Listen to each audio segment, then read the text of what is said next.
अक़वाम मुत्तहिदा के secretary general Antonio Guterres ने भी भारत को जंग का जिम्मेदार ठहरा दिया है।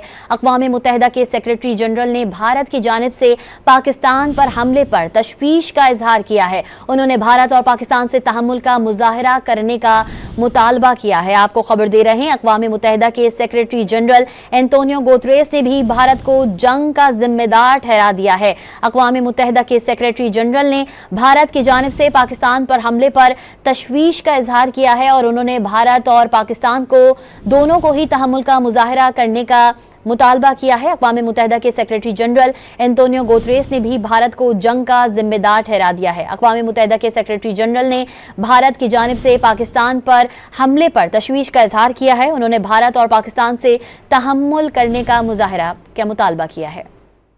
अक़वाम मुत्तहिदा के सेक्रेटरी जनरल एंटोनियो गुतेरेस ने भी भारत को जंग का जिम्मेदार ठहरा दिया है। अक़वाम मुत्तहिदा के सेक्रेटरी जनरल ने भारत की जानिब से पाकिस्तान पर हमले पर तशवीश का इजहार किया है। उन्होंने भारत और पाकिस्तान से तहम्मुल का मुजाहरा करने का मुतालबा किया है। आपको खबर दे रहे हैं, अक़वाम मुत्तहिदा के सेक्रेटरी जनरल एंटोनियो गुतेरेस ने भी भारत को जंग का जिम्मेदार ठहरा दिया है। अक़वाम मुत्तहिदा के सेक्रेटरी जनरल ने भारत की जानिब से पाकिस्तान पर हमले पर तशवीश का इजहार किया है और उन्होंने भारत और पाकिस्तान को दोनों को ही तहम्मुल का मुजाहरा करने का मुतालबा किया है। अक़वाम मुत्तहिदा के सेक्रेटरी जनरल एंटोनियो गुतेरेस ने भी भारत को जंग का जिम्मेदार ठहरा दिया है। अक़वाम मुत्तहिदा के सेक्रेटरी जनरल ने भारत की जानिब से पाकिस्तान पर हमले पर तशवीश का इजहार किया है। उन्होंने भारत और पाकिस्तान से तहम्मुल करने का मुजाहरा का मुतालबा किया है।